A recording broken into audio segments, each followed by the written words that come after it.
If you had one shot or one opportunity to seize everything you ever wanted in one moment, would you capture it or just let it slip? Yo. His palms are sweaty, knees weak, arms are heavy. There's vomit on his sweater already. Mom's spaghetti, he's nervous, but on the surface he looks calm and ready to drop bombs. But he keeps on forgetting what he wrote down. The whole crowd goes so loud, he opens his mouth, but the words won't come out. He's choking how? Everybody's choking now. The clock's run out, time's up, over, loud. Snap back to reality. Oh, there goes gravity. Oh, there goes rabbit. He choke. He's so mad, but he won't give up. Daddies, he know he won't have it. He knows his whole back to these ropes. It don't matter, he's dope. He knows that, but he's broke. He's so stacked that he knows when he goes back to this mobile home, that's when it's back to the lab again, yo. This old rhapsody better go back to this moment and hope it don't pass him. Listen, we can talk about the flag, but let's talk about wait.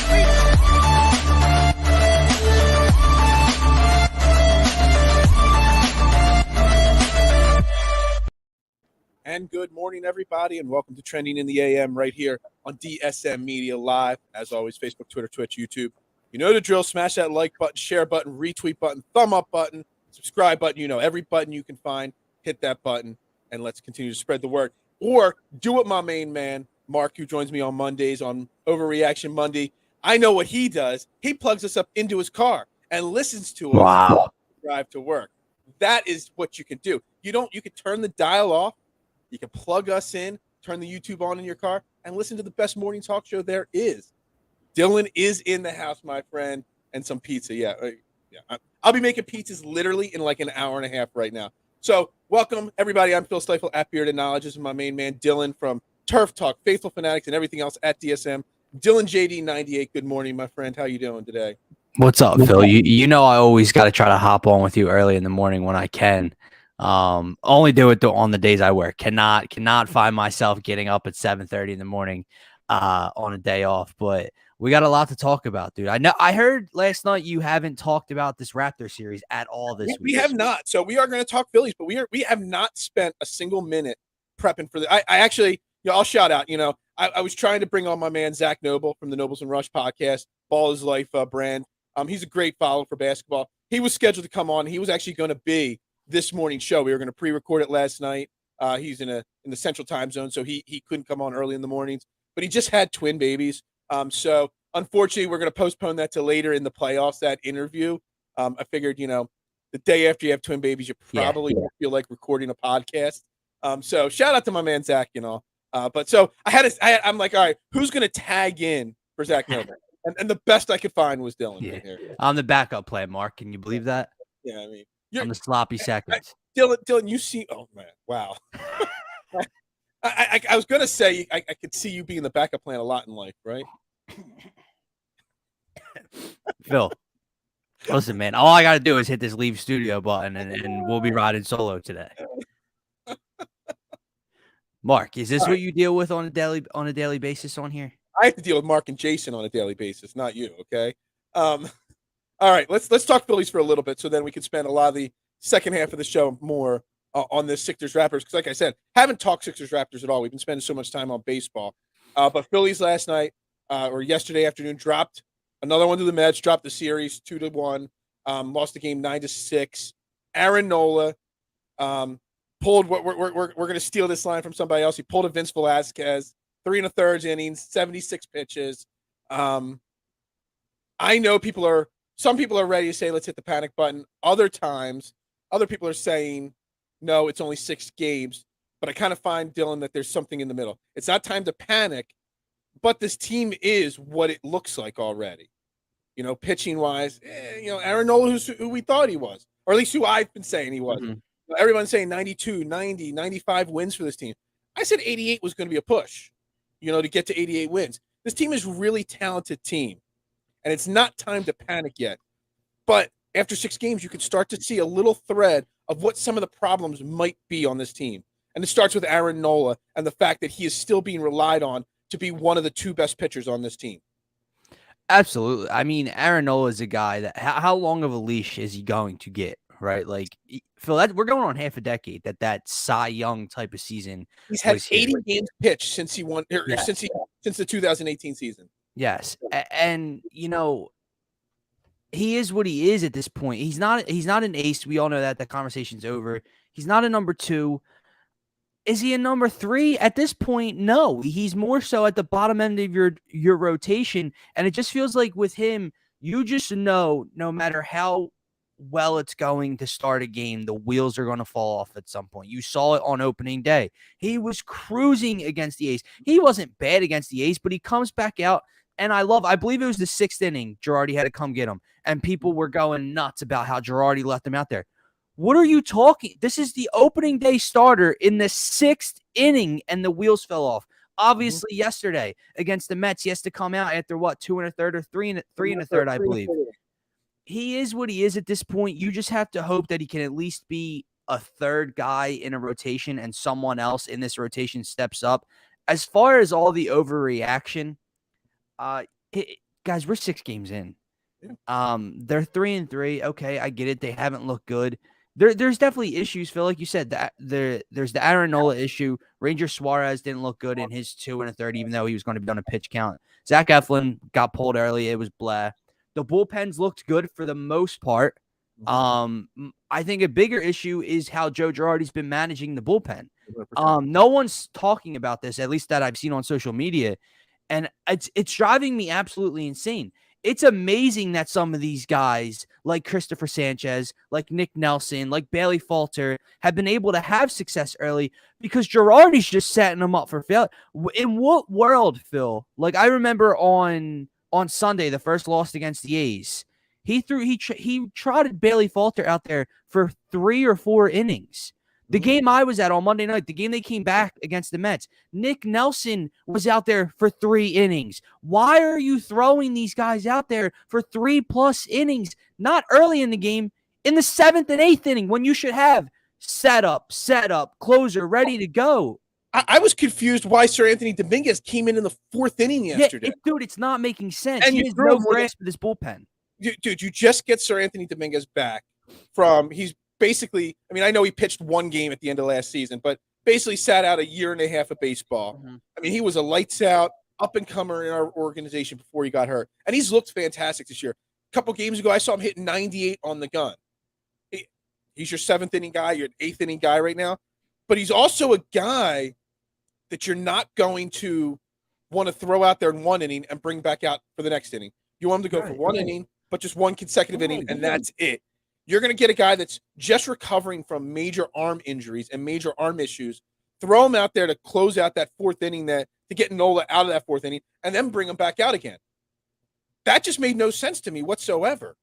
And if I hear tomorrow or later today that Dominguez is unavailable because of arm fatigue or his arm's a little sore, dude, I point that finger right at Joe Girardi right there. It's total mismanagement of the bullpen. Like I said, hats off to them for actually not looking horrible so far, being put in that position. Like 2 games ago, the first loss against the Mets, I believe it was Christopher Sanchez had to come in.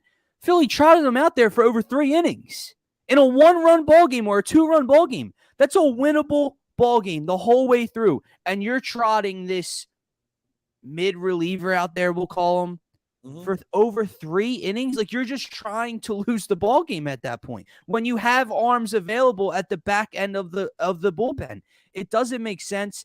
Girardi has been somewhat of an issue just in terms of the bullpen. Outside of that, I won't hate on his lineup card, whatever. He's just trying to figure out.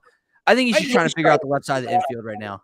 I want to rag on him and his lineup a little bit, but on the flip side, at least he's doing it now. Like, we're ragging on Doc Rivers and him not figuring out what his rotation is to the last game of the season. It's like he's, they talk about, Ala and Kate Scott were talking about in the last game or two. Well, he's just trying to figure out what rotation is working. Dude, it was game 81 and 82 that he was finally trying to figure out what lineup and what rotation worked. At least Joe Girardi's trying to figure out what lineup works in game 4, 5, and 6. So I will give you that, but still on the lineup, and we'll get to it in a second. I want to backtrack to Aaron Nola for 1 second and the bullpen. Because Aaron Nola, you said it. Look, 2018, it's 80 games. He's got a 4.18 ERA. You said maybe a number 2, 3 guy. Look, I got into an argument with somebody on Twitter yesterday, and he's like, well, he's a really, really good number 2 still. No. Like, dude, if he's your number 2 pitcher, you're not making the playoffs. He's an average at best number 3. And the thing with him is we need someone else in that starting rotation to show up and like exceed expectations now. I'm not a Zach Eflin guy. I didn't think he looked that great. I know he gave up no runs in his first outing, but his pitching was all over the place. He was wide, up high, down. He was all over the place. Ranger Suarez didn't look good, and I said it before the season started. He's got 12 starts in his career. Way too many expectations on him. I know Kyle Gibson looked good in his first. He looked great in his first start. 10 strikeouts, a shutout ball. But he's had more seasons of 5+ ERA than sub-4 ERA in his career. And he's been pitching for 9 or 10 years in the majors. So we can't expect that. Who's going to step up if Aaron Nola is really the number 3 guy? Maybe even the number 4 guy. That's a problem. So that means that we have to tread water and win 8-6 a lot until we make a move. We make a trade. Then someone else is like, well, then you better trade him. I'm like, well, you cannot trade Aaron Nola when at this point with his contract and where he is in his career, there is no value. What are you going to get? A middle reliever, or a guy that's going to, come in the 4th inning in a long relief? That's what he's worth. So the Aaron Nola thing is a huge problem to me because I've been saying it for a while now. He is not a Cy Young candidate anymore. He's not a 1. He's not a 2. He's a 3 at best, maybe a 4 on a playoff team. And that's a problem when we're relying on him to be that first or second guy. Right now, if the playoffs started today, which obviously we're in game 6 right now, I know. But if the playoffs started right now, he'd be starting game 1 or 2 of the playoffs. And that's not a formula for success. No, one thing that I will say though is you mentioned the rotation, and heading into the season, I think the rotation on paper is better than what people think, but it does have to exceed expectations. Just about 4 of the 5 guys have to exceed expectations a little bit, or not have too much of a decline from last year to this year. When in speaking on Ranger Suarez, but I think it's kind of not impressive. 3-3 is obviously not impressive. It's actually the definition of average. But when you talk about the bats, and we can get to that in a second, not being alive yet, and you add that into this, you add that with this rotation that you just mentioned, their starts. One guy has gotten through 6 innings, I believe. Wheeler might have gotten through 6, or he's pulled in the 5th or 6th. Yeah, he was pulled in the 5th inning. Kyle Gibson, 7, right? He's the only one that went longer. So, and you've had Nola come out in the 4th. You've had Suarez come out in the 3rd. You've had Eflin come out in the 4th. And you had Nola come out in the 6th on opening day. Wheeler came out in the 5th or 6th. So add a rotation that can't get deep into games for the first 6 games, mixed with bats that are still sleeping. I'd say 3-3 isn't horrible for the start. No, it absolutely isn't. And with the bats and the lineup, the one thing I know, and Carter's saying it here, stick with one lineup and go with it. I agree with that. It's funny. It's the part of the lineup that's been pretty much consistent is the part of the lineup that's struggling the most. Yeah. The Schwarber, the JT, the Harper. The top end of the lineup that is staying the same is the part that's struggling the most because we have higher expectations for them. The bottom half, Didi, Kermaga, Stott, Bohm, whoever you want to throw out there, they're the guys that are actually hitting the ball and carrying this team the most. I mean, Gene Segura, doesn't he still lead the team in home runs at this point? Yeah, I hope Gene now Segura, he's day-to-day. Is he day-to-day? Have they said anything? I haven't seen Girardi just said he was day-to-day yesterday. But we also heard by Mickey Moniak getting hit on the hand that his x-rays were clean, and he's out for 4 to 6 weeks. So I don't know. I mean, well, you say Mickey Moniak. I mean, they got to keep trotting Matt Vierling out there till he's back. I said yesterday on the morning show, you know who went to a rehab assignment, and that's Odubel. Odubel's going to be on this team really soon. Oh, yeah. And it's unfortunate that, everybody was so high on Matt Vierling other than me. And, it's unfortunate that Mickey Moniak is hurt right now because, honestly, with the way Vierling struggled so far, Moniak would be out there every single day at this point. And as Carter says, stick with one lineup. I hate this fluctuating Stott the third base, the shortstop, the second base, the shortstop, back to second base, Bohm playing, not playing. If you're going to bench Rhys Hoskins yesterday, I was against it. I know his numbers stink against Max Scherzer, but if you're going to bench him, why isn't Alec Bohm out there at first base? Why are you putting Camargo? And I know Camargo's hitting the ball, but you got to be playing these young guys that is Camargo a piece of the future? Is he a long-term thing? Somebody that you need to know what you have there? I think we know what we have there. Alec Bohm should be out there so we could get that bat that's actually one of the more consistent bats in our lineup right now and just get him at bats. Yeah. But Girardi, Yes, he's doing it early in the season, which is better than late in the season. But he's playing around too much, and no one can get into a rhythm. 100%. And Johan Camargo, like, he's a nice utility piece to come off the bench. He's really good in the field on the left side of the field. I think he struggled yesterday at first base. But there's no reason or good explanation for why Johan Camargo has been in 3 or 4 of the first 6 games. There's no explanation for that. When you already have 3 guys fighting for the left side of the infield, no explanation for Johan Camargo to be in this mix right now. You're just making even more of a cluster with this. But you mentioned the top of the order. This is the motor of the team, man, and it's sluggish to start.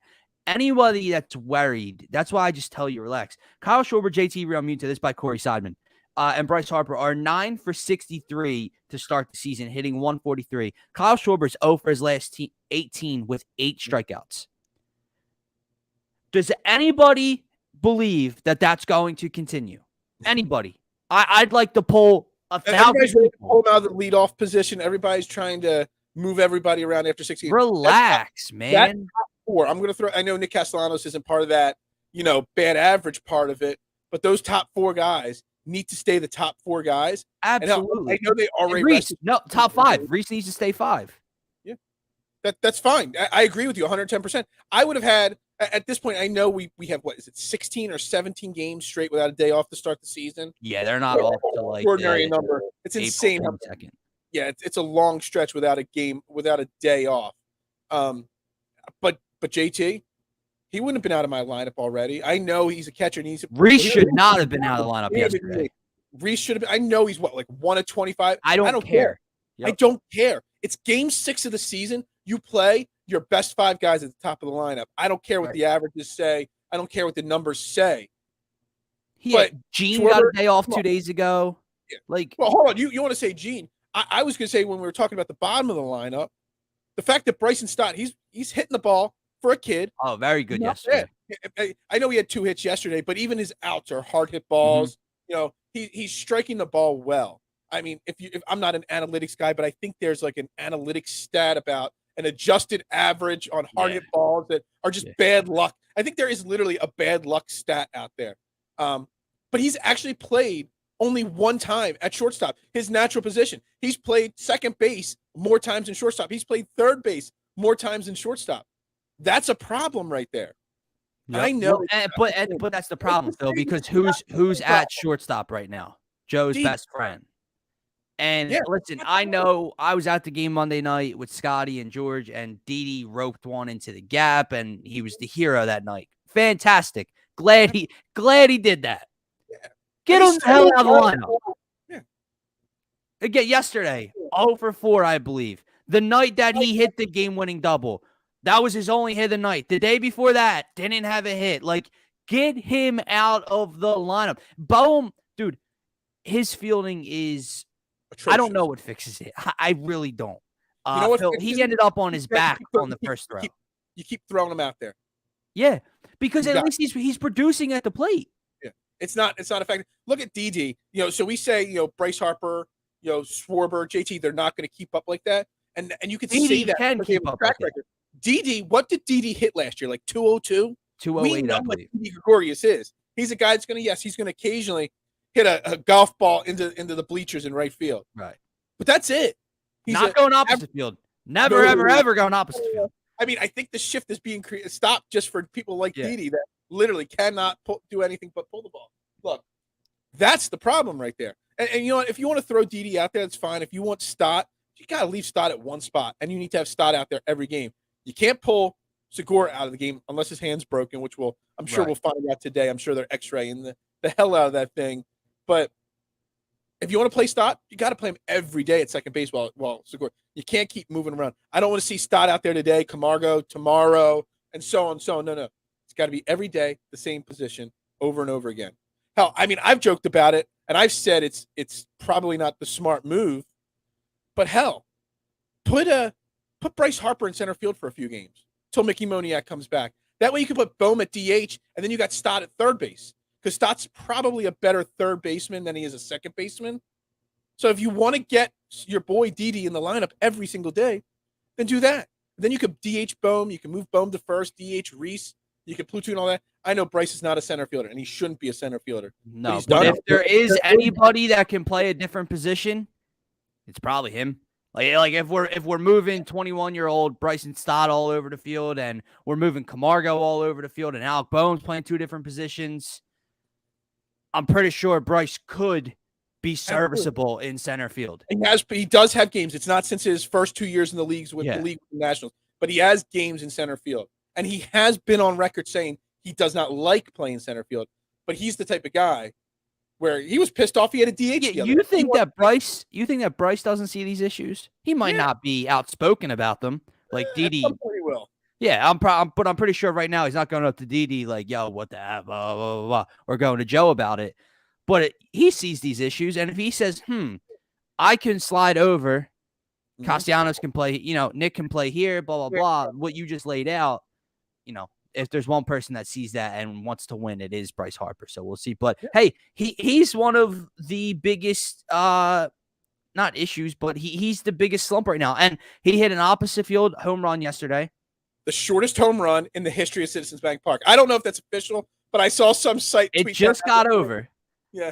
And you have to hope that that got him going. There's no worry over here from me about Bryce Harper this year, but he is off to a slow start. However, he's on the ball, dude. Like a couple of his outs, he had one that went opposite field yesterday that missed a home run by 3 inches. He had back-to-back outs in games where he roped one to left field and then right field, and the dude came up with a diving catch. Like, he's on the ball. You just have to hope that they start lining out and straightening out, and they will. Kyle Schwarber will be fine. Bryce Harper will be fine. Nick Castellanos started the first series off slow. He's got like 3 doubles in the last 2 games, 4 doubles against the Mets, whatever it was. He's starting to heat up. They're fine, guys. When I watch Castellanos swing, and I've seen him swing with the Reds a few times, but being able to watch him 6 games in a row, swinging the bat, man, when he makes contact with the ball, I just wait to see the ball explode. He just makes such strong, powerful contact every single time. You know what I liked about yesterday's game, Phil? Like, they lost the game. I get that. They waited to score far too long, but at the end of the day, it doesn't matter when you score. You can't give up 9 runs and expect to win the game, but it sucked that they lost. The one thing they were doing for 3 straight games, the last game against the A's and then the first 2 games against New York, they were very undisciplined at the plate. I know we were talking about it in our group chat a bit. They were coming out first pitch swinging. And it's like, guys, what yesterday, the first inning you saw, they had 3 walks against Max Scherzer in the first inning. Now, they didn't get anybody in that inning, and that's going to kill you too, but at least you worked Max Scherzer. He had to come out of the game in the 5th, I believe. So this lineup's too good to just come out there and think first pitch. What drives me absolutely insane, and listen, they're the major leaguers. I'm not. I couldn't touch a fastball or anything. But I got this little 8-year-old kid that comes in for pizza every single Friday afternoon with his dad, and he's talking about how it's his first year playing Little League, and he struck out 8 guys in his last game. I guarantee if we did a thing that this 8-year-old kid would strike me out, no doubt about it. And he's probably throwing 35 miles an hour right now. I guarantee it. Yeah, but like, I don't understand, dude. Whatever they see, I don't understand how like Kyle Schwarber can take gas right down the middle for the first pitch, and then the very next pitch swing at one at his shoulders. Like, it drives me. It's one of the things that drives me insane to this day. Like, what looked appealing to that one, but not the first one right at the belt over the middle of the plate at 96. Like, oh man, that part drives me insane with this team so far. All right, I know you guys got the pregame show going on later today, but real quick, since we've got it on right now, Phillies Marlins. The Marlins are always one of the worst. 4-game set, right? Yeah, 4-game set starts today. One of the worst teams in baseball always, but one of those teams that the Phillies just cannot beat the Marlins. Every year, I just want to bring Jamie Moyer out of retirement because he's the only pitcher in the last 15 years I could shut him down. And to start it off, we got what's his name, Sandy Alcantara, pitching to who always literally dominates the Phillies. We just can't get hits. Initial thoughts on the series, 4-game set in Miami. How you feel it's going to go? I think it's where they turn things around. Listen, I've been nothing but optimistic about this team, and a 3-3 start and a series loss to the Mets isn't going to deter that. I just feel like you get away from home for a minute, and I feel like this is where Bryce and Schwarber and company start to get their bats going. I think they take 3. They're not going to sweep the series, but I think they take 3 or 4 from the Marlins. And I think they win tonight. I don't care if it's against Alcantara. Listen, everyone keeps saying, "Oh, it's the same old Phillies," right? Because they're struggling. Like people come here and they're struggling with the bats, blah blah blah. It's not. This is not the same lineup. As long as Joe doesn't come out here and throw Muzziotti out in center tonight or whatever his name is. The man with an Italian name that's Venezuelan. Right. And have Camargo at short and Didi in the game and whatever. As long as Joe doesn't put out this ridiculous looking lineup, they're going to win tonight and the bats are going to come alive in Miami this weekend. And then they'll come home. Just so you know, the early odds, the Phillies are plus 1.5, not minus 1.5. Good. So the Phillies are not the favorite to win tonight. Good. Yeah. I'm all over their money line then. I mean, maybe Vegas knows something I don't about this lineup card. It's really weird. The run line, they're not the favorite, but they got the lesser odds because the Marlins are minus 105, the Phillies are minus 115 on the money line. So maybe they just think the Phillies win by 1. Maybe I don't know. Maybe yeah, that's weird. Oh man, this is an awful comment. No. Come on, got it. Second. I want to touch on 2 really, really, really, really fast topics in baseball really quick before we get to Sixers. And first is what would you have done yesterday if you were the coach, Roberts, of the Dodgers? Clayton Kershaw was going perfect through 7 innings yesterday. Perfect. Not a no-hitter. He was perfect through 7 innings. Only had 80 pitches, 13 strikeouts. Perfect ball game when they pulled him. And you could see Clayton Kershaw was not happy at all with that situation. Not at all. Do you think the look, Max Scherzer yesterday, what did he go, 95, 100 pitches? So don't tell me it's too early in the season to be throwing guys over 80 pitches. What would you have done if you're the coach? But what would you have done if you were Clayton Kershaw? Because if I was Clayton Kershaw, I would have gone right to him because I know this happened with Doc before with the Phillies. You know, Charlie Manuel tried to pull him, and Doc's like, no, I'm going back out there. And Charlie's like, okay. If I'm Clayton Kershaw, I'm like, no, there's no freaking way you're pulling me right now. My arm feels fine. I want this perfect game. There's only 23 of them ever. I want this perfect game. And you could tell he was pretty damn pissed off yesterday, Dylan. If you're Dave Roberts, you leave it up to Clayton Kershaw's discretion. That's what you do. How are you feeling? You go out there. How's the shoulder? How's the arm? Feeling good? Like you said, what was it, 80 or 70? 80 pitches in 7 80 innings. pitches with 2 innings, with 6 more outs to go, right? You leave it up to him. If he and now I get it. No competitor with a perfect game on the line is going to probably tell the truth, but you leave it up to this future Hall of Famer, and you say, I think it was Jeff Passan that put out the tweet. There's been X amount of baseball games, thousands and thousands of baseball games, like you just said. There's only been 23 perfect games ever. He wasn't throwing a no-hitter. He's already thrown a no-hitter in his career. He doesn't need another one. You don't want to risk an injury. I get that. You do not pull him 80 pitches into the game with 6 outs to go with a comfortable lead when he's got a potential 24th perfect game on the line. You don't do it. And it's a horrible look for baseball as well. Dude, all you got to do, you give up 1 hit, you're out. You know, that's it. Or if you can't get out of this 8th inning in, 15 or less pitches, then you're out. But man, you do not pull him in. You give him some sort of leash. Like you don't just say, no, you're not starting the inning. I'll give it to you, but you're only going to go 50 pitches your next game. Or we might try to stretch you and give you a 5th day off, somewhere. You protect him elsewhere this season. You don't. The theory is that they're protecting him because of his back and he's older. He's pitched a lot of innings, and they don't want to. That's why you leave it up to him. Yeah, you don't want to burn him out before the playoffs and stuff, dude. We're in Game 6 of the season. You do not worry about burning him out in a perfect game situation. If it was a 2-0 game, he'd given up 3 hits. Sure, you pull him, but. You pull him as soon as the first Walker hit occurs. You trot him out there. If he gives up a leadoff single, he's yanked. That's it. I don't know. I can't believe that there wasn't more of a argument and a fight in that dugout when that happened right there. I almost got into fights during Roy Halladay's perfect game. A bar I was at refused to put the game on the TV, and they're like, no, we got the TV on. No. Well, there's a perfect game going on. Yeah. You want to see that happen. It's 23 times. You think about how many 100+ years of baseball there have been, and there's only been 23 of them. It's just insane. Real fast. I don't know if you noticed it. Tuesday night, the first ever female manager coach on the field. Did you see that news break? I saw a tweet about it. The Giants were blowing out the Padres. Giants first base coach was ejected from the game early, and Alyssa Knockin, I don't know if I pronounced that right, Knockin, something like that. She was one of the bench coaches. She was put onto the field as the first base coach. The first female ever to be on the field coaching a baseball game.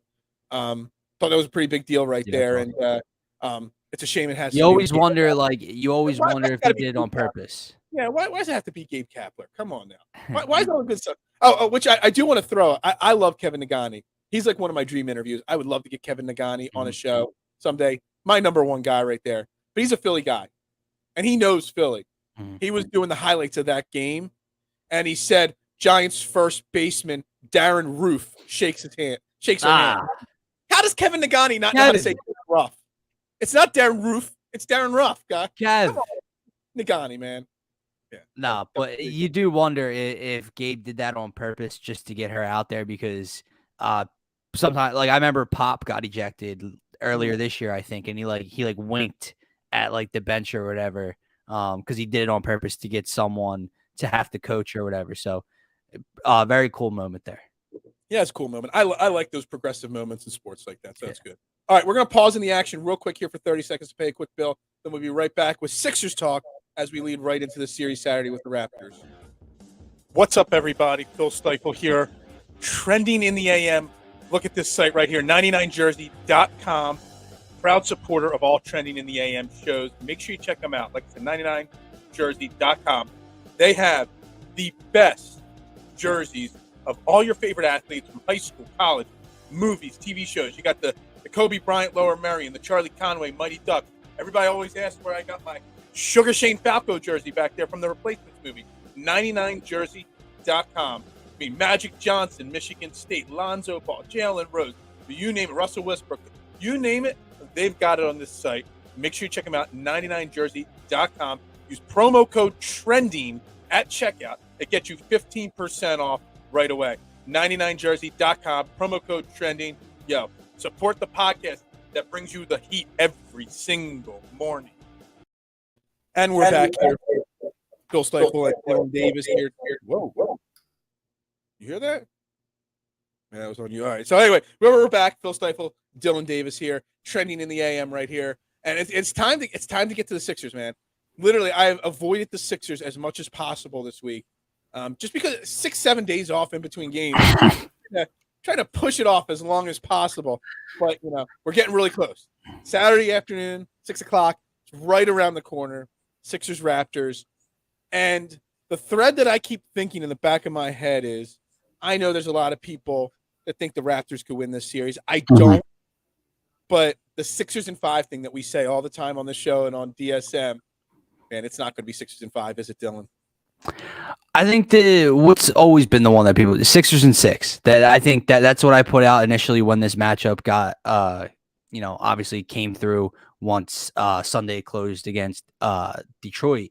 But I think it's 6 and 6. There's a lot of pessimistic views on social media right now and Sixers Twitter, Phil.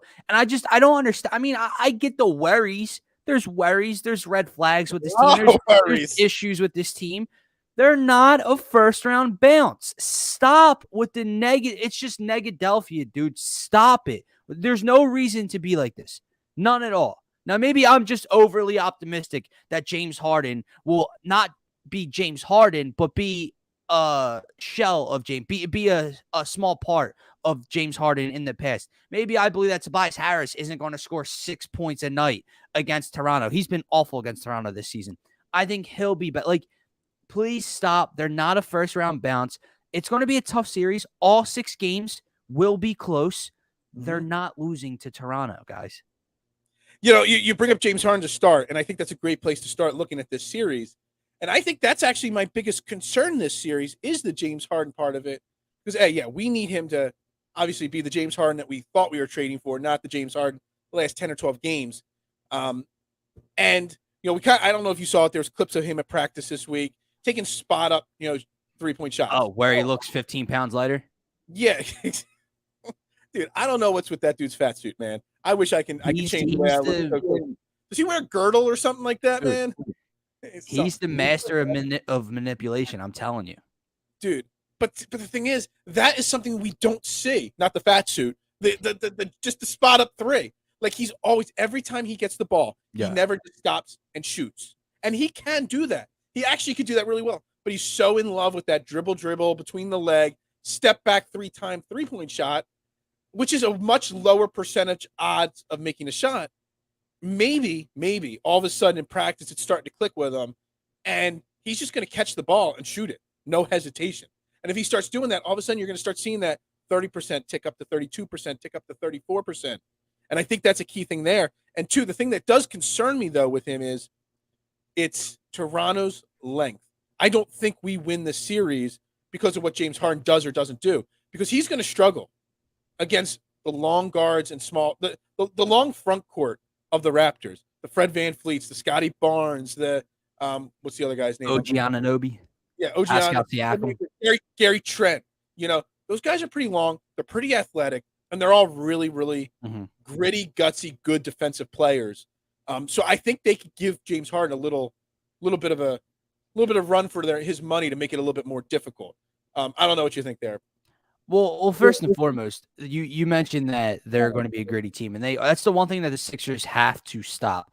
You cannot allow Toronto to out-hustle you, to out-want you. Like, you got to keep them off the offensive glass. You cannot get beat time after time in transition D. You cannot get beat to every loose ball and every jump ball. The Sixers have to want it more, because that's how Toronto's going to try to will themselves to wins. When it comes to James Harden, I really do, dude. I haven't been able to put my finger on it. I've talked to Scotty a ton about it. I can't figure out what happened. I really just think, and this is just the optimistic point of view for me, that he's going to flip a switch. Because I refuse to believe that James Harden, before he packed it in, the last 3 games in Brooklyn or whatever, before the trade deadline, he was averaging what? 24, 8 and 9 in Brooklyn, or 25, 9 and 9 in Brooklyn. He came here the first 6 games of figuring it out. It was 27, 28, 32, 25, triple doubles, right? Knocking down threes. And all of a sudden, he just fell off a cliff. He's done. He can't beat anybody off the dribble. He's shooting 3 of 15 from the field. I do think he hasn't shot the ball well at all over the stretch. But here's my theory, Phil, and again, optimistic point of view. I think that the Sixers didn't care about seeding. Mm-hmm. They knew that they weren't going to be a play-in team. They knew they were going to have home court. They were going to be a top 4 seed. I think they weren't shy about the fact that maybe I don't want a 2 seed, and I can avoid the Brooklyn Nets in a first-round matchup if at all possible. Probably not a bad idea, right? And I think it was just time over this last month or so, 3 weeks or so, that it was just, let's figure some stuff out. He's been extremely passive. Like, he's not shooting the mid-range at all. He's passing up open threes. He's just trying to get his teammates involved, be a better teammate. I just believe it was time to figure things out, and he'll be fine. I'm never one to normally believe that flip a switch theory, that you could just flip a switch because you start missing shots, it starts to domino effect and all. But I'm not even worried about him missing shots. I'm not even worried about that part of it, or the fact that he doesn't take it, or he can't beat somebody off the dribble. I look at his driving and how he's going to the hoop. And the one thing we all agree is Tobias is awful at going to the hoop. I mean, Tobias, he's what, 6'8", 6'9", and he barely can dunk a basketball. James Harden looks softer going to the rim than Tobias Harris sometimes lately. And that scares me, because he's hoping and praying he gets fouled every time he goes to the basket. There's not even like an effort to try to make an and one there. That does concern me right there. But I just, when you're missing the shots at the level that he's missing, he's got 2 for 7s, 1 for 8s on his card the last couple of weeks. All of a sudden, that just doesn't stop. We'll see. I mean, I think when you're third all time in 3-point shooting, yeah, I know. I think something can switch. And listen, he knows this too, right? He's fumbling a bag right now.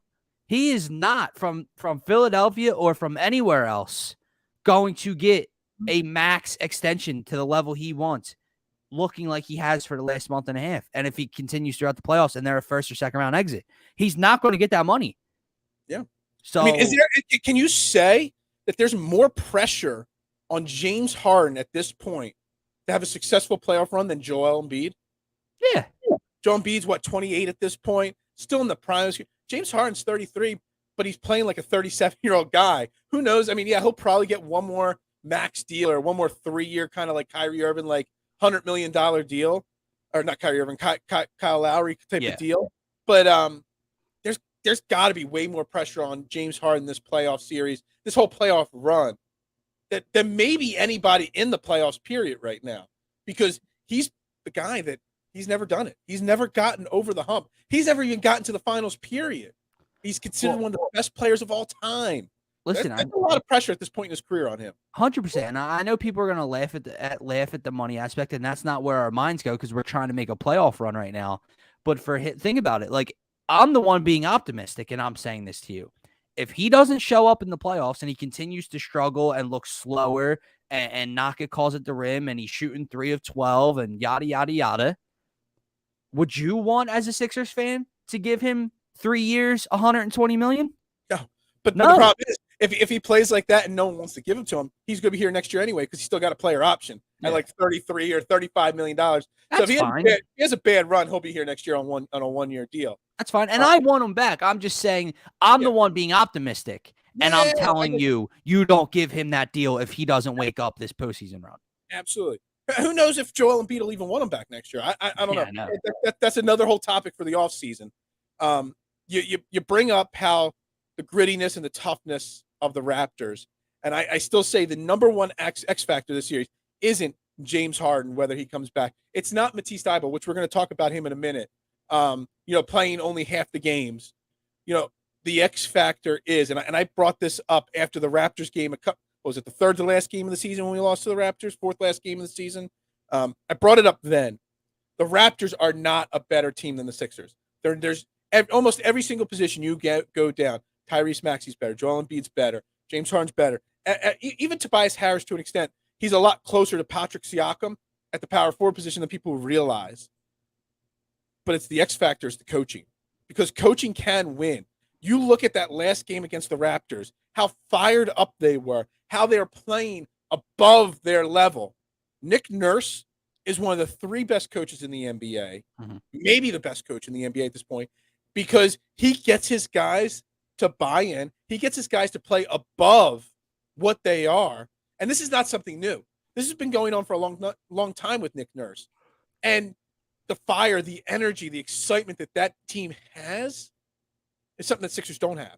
And Doc Rivers, while we were bashing Doc Rivers already, now over the last couple of days, the way that Doc Rivers is just digging himself a ditch, he's got the energy level. I can't, the process has been over for a few years now. We've been supposedly making runs for a few years now in the playoffs.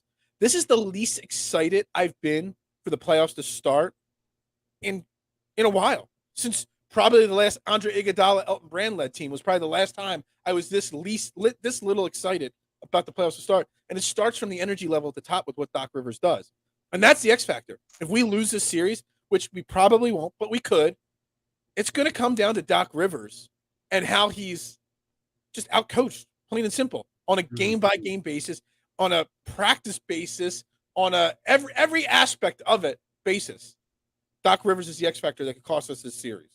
Well, let me get to Doc in a second. The excitement level is one that it's not that I'm not excited. I think it's the fact that we haven't had to watch meaningful basketball in weeks now for the Sixers team. Like, I've just been in this get me to the finish line type of thing. Like, I just want the postseason, because even last year you were fighting for the 1 seed. And previous years from that, you were fighting for seeding and, Ben and Joe, blah, blah, blah. It was all the way up until the final game of the season you were excited for. I've been, just ready for the postseason for probably 2 weeks now, 3 weeks now for the Sixers. It's ironic because you're saying you're the least excited in years, and this is the best chance they've had to win a championship. Maybe outside of 2018 when Jimmy was here, because that team just felt like they could do it too. But the best chance or second best chance, nonetheless. As far as Doc's concerned, yeah, man. Normally I like to say coaching in sports outside of football, like basketball coaching, has a minimal effect. Agreed. But this dude likes to put his handprint on a lot of bad games. Now, again, people overreact to him in a lot of ways because whenever they lose, it's always Doc's fault. And don't get me wrong, a lot of times it is Doc's fault. But they only discredit him, but he doesn't get any credit for the wins. You know what I mean? So, like, people overreact to him in that sense. However, in a series like this, he can literally lose you a series if he's trotting DeAndre Jordan out there at the backup 5 for 10 plus.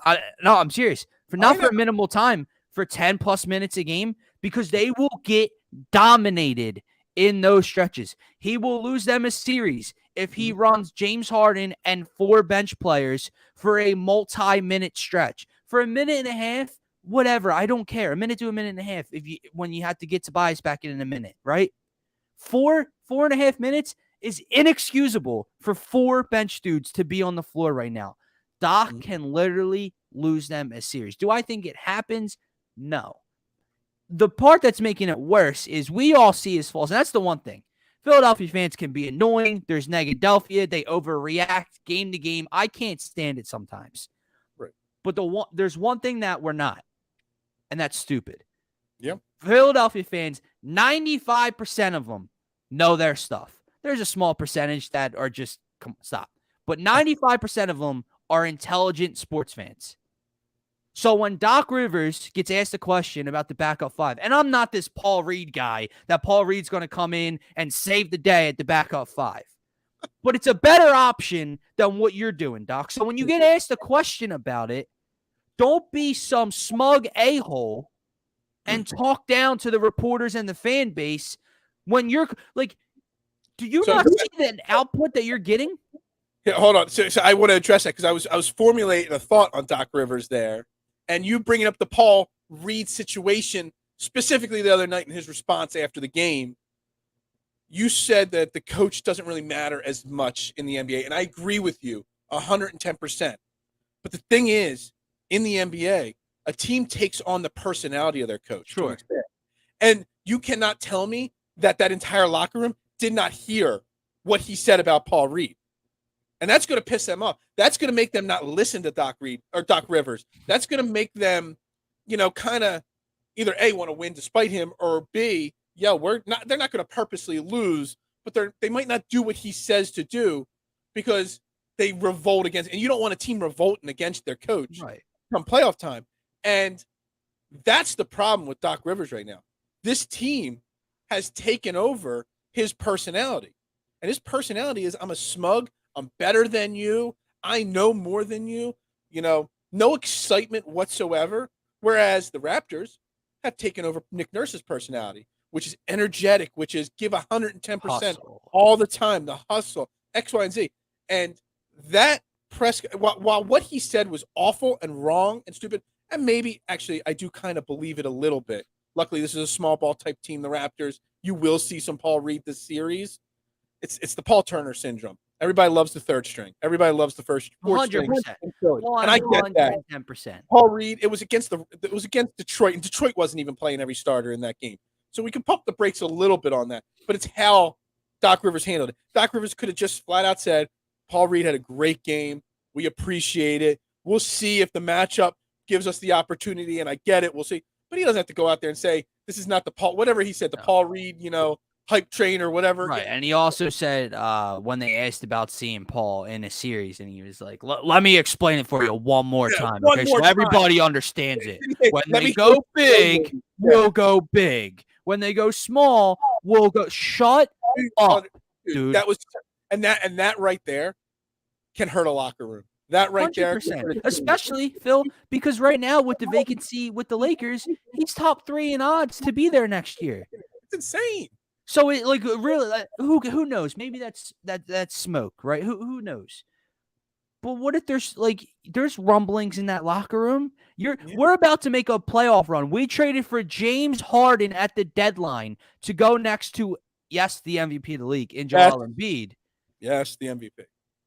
And you might not be all in right now?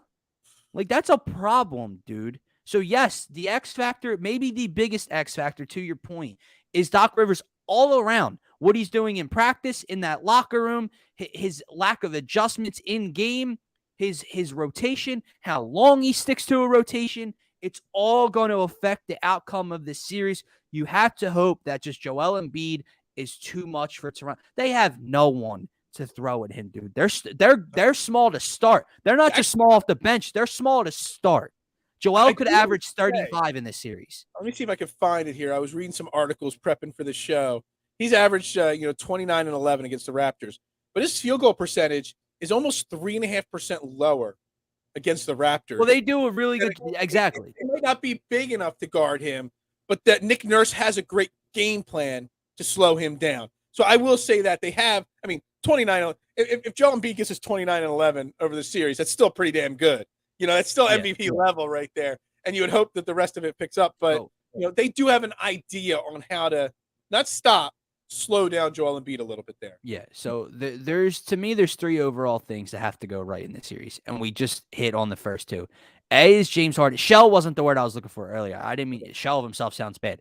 I'm saying a fraction of what James Harden used to be is all we need, right? So I need James Harden to be James Harden or close to what he used to be.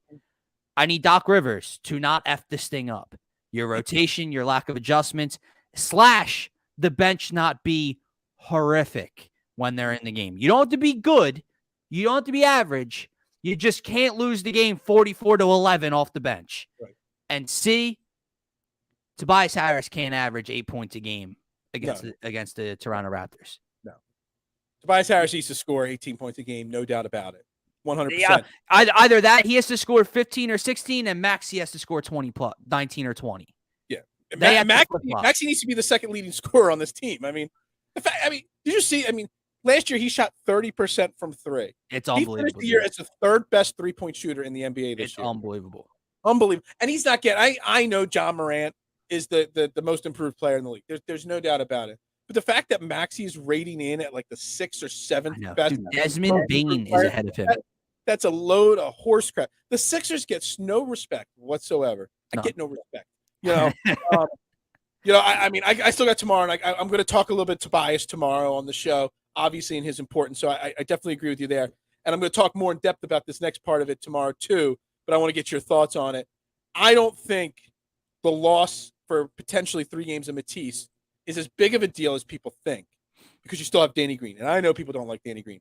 But I said it last year in the playoffs, and I'll say it now again. Last year in the Atlanta series, that shot that Ben Simmons didn't take, whatever. Obviously, everybody wants to blame that shot as why we lost that Atlanta series. We lost that Atlanta series because we lost Danny Green. And he was the starter last year, not Matisse. He was playing important minutes. By the way, Danny Green needs to start. Throwing Danny that Green out is starting. No, even when Matisse is home. Danny Green needs to start. I absolutely agree. Danny Green has won 3 championships with 3 different teams. Danny Green. Freddie. Thanks for checking in here, buddy. But that might be my prediction. I'll give my prediction tomorrow because I'm back on tomorrow morning. That very well, I'm leaning towards a 7-game series there, my friend. But Danny Green is an X factor to me because Danny Green has been in this situation before. Danny Green has won titles before. And if Danny Green does not go down right at the beginning or right before that Hawks series last year, doesn't matter how bad Ben Simmons plays, we win that series if Danny Green is part of that team. So, guys, if we are going to say not having Matisse Thybulle for 3 games potentially and we're going to throw him under the bus because of his vax status, and I don't want to make this about vax or not vax and whatnot. I'll get into that in a second. If we're going to say he's the reason we're going to lose this series, there's a lot bigger problems than on this team. 100%. It'll play a factor. Don't get me wrong, but I do want to ask you this question and I want to get a lot of people's thoughts on this. I'm not. I'm open-minded. We've gotten into serious conversations on this show before. I don't care. has nothing to do with whatever. If you're Joe Schmo, I don't care if you're vaccinated or unvaccinated, right? The issue is when you're a professional athlete. We got on Nola last year, did we not? We get on other athletes, did we not? Everybody else is doing the requirement. Everyone else is doing their job. They're available. You're not. Now, I know it's not going to happen, and I know we very well might need him on the defensive end in the 4 home games. Mm-hmm. Would you think about not playing him at home? Not playing him at all? That's crossed my mind. Like, as a statement, unfortunately, if you can't be available, if you're the one person that can't be available on the road and everyone else has followed the rules, is doing their job as a professional athlete. We talked this on Monday or Tuesday on the show that as a professional athlete, it's just like when athletes complain about having to sign autographs at the airport and stuff like that. Dude, when you're making $20, $30 million, yes, you want some private life, but it's part of the life you lead of being an athlete is doing certain things. Well, part of the life you lead as being an athlete, you might have to go against some of your moral codes because it's for the betterment of the team. Right. Or do what Kyrie Irving did. Yeah. And here's the best part. People are complaining, getting into Toronto. Toronto has to be vaccinated to come here. And they all are. Right? So, again, I'm not this big bad vaccination guy, right? I don't care. Do what you want to do. But as a professional athlete, you have a responsibility to be available. Everybody else on the Sixers is available, and you're not. And your answer didn't even make freaking sense. Yeah, I mean, you got the first one, but you didn't get the second. I mean, you bring up an interesting point. Would you just bench him for the series? I mean, I really would, dude. I don't know. I mean, that's a tough get because, you do need him. And if you can have him there for 4 games, it's better than no games. But it makes a statement. And I don't know, maybe doing that. Matisse is still a well-liked guy, at least we think. Maybe this whole Vax thing, and I kind of brought it up that maybe that's why he wasn't included in the Brooklyn James Harden trade, because very well could have been. Maybe they didn't want another Kyrie Irving because at that point, Kyrie still couldn't play. And that pisses me off even more. If that's the case, and we kept Matisse instead of Seth Curry because Matisse didn't get his second shot, I'm pissed. I didn't even think of it that way. I was just thinking that he was going to be in that trade. But yeah, we might still have Andre Drummond on this team right now. Who knows? Maybe we wouldn't have to be debating. Back on 5 issues right now if Matisse was properly vaccinated. I can bring up an interesting question. I'm going to put it out there on Twitter. I'll put it out there today. I'll ask everybody, would you bench Matisse to make a statement? The problem is if Matisse is still liked by this team and Doc makes that kind of a statement type of a move, you could fracture the locker room even more than on his Doc Rivers. And that's the problem. Yes, you need him, but if you're not going to have him for 3 games, sure, you could probably find a way to get – look, you play – I mean, Doc doesn't do this because he didn't do it last year. I mean, last year in the playoffs, he still had a 10-man rotation in the playoffs, which is insane because you shrink your rotation in the playoffs, not expand it. You should be playing whoever your backup center is, Jordan or Reed, Shake Milton Niang. And Yang. And that's it. That's it off the bench. So, benching Matisse, whether it helps it or not, I don't know. But we know Doc's not that kind of guy. Doc's still going to throw Furkan out there once or twice. Oh. Doc's still going to throw Isaiah Joe out there once or twice. Oh, yeah. Get ready for it. That's just what Doc does.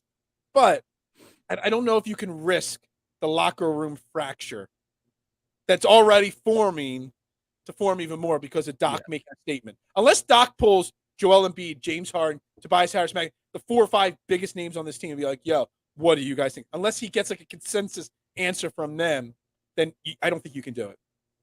Yeah, I agree. I just meant because it's not fair. Again, I guess I meant if it pissed the other guys off because if you're Joel Embiid, and we know how seriously Joel has taken this pandemic with his kid and his family and himself, and he's everyone was talking about Harden, with the nightlife and going out during the pandemic, and Harden's properly vaccinated. That's what everyone wants, right? We had to be. He was playing in Brooklyn. Right. So, but now we're just going to give a pass to Matisse. Why? Because he's the nice, smiley kid? I don't know. Again, it doesn't make – it has nothing to do with the person. I'm just saying you have a responsibility to be available as a professional athlete. He's not, and I don't think it's fair that, you don't have to come to Toronto to play, but once we get back home, you could play. Absolutely. He's not the smiley kid anymore all of a sudden. You notice that after that interview? All of a sudden, that smile, those dimples disappeared real freaking fast. a shame. All right, so I mean, you're not on the show. This is the last time I'll see you on a show. What's your prediction for the series? How's it going to play out? Sixers and 6. I think think they have. Saying that. Yeah, I think they have too much talent to let it go 7. And I think it's just too much of a gritty series for it to be done in 4 or 5. Like a sweep or a gentleman's sweep just seems out of the realm of possibility. 6, I give Toronto. Here's how I think it plays out. I think Toronto steals one of the first 2 at home. I think they take one in Toronto. It's 2-2 heading back to Philly. I thought you meant they were taking one in Philly. No, yeah, they will. Oh, you are. Okay. They'll take one in Philly of the first 2. They'll take one in Toronto, the second 2. 2-2 heading back to Philly. Sixers win. Sixers take care of it in Toronto. Yeah, I mean, I really haven't talked to Philadelphia Stars yet, my friend. I really planned on it, but just way too Not much. my cup of tea. I'm out. Yeah, no. Wait. I have not. I mean, I do have my man, Vince from Pro Level Sports Agency. When the Philadelphia Stars, Freddie, when the draft for the USFL happened, I got a text message. He's an agent for Philadelphia or Pro Level Sports Agency.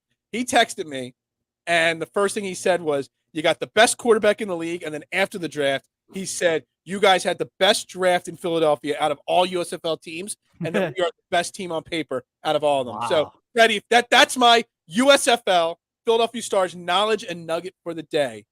We have the best team in the USFL on paper to start the season, okay? And maybe if they play on Sunday, maybe I'll try to watch, and if not, maybe I'll try to watch a recap, and we'll talk it next week for sure, bro.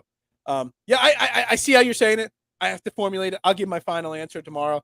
I'm really leading Freddie's way towards 7. I'm not sure. I gotta let it marinate one more night in my head.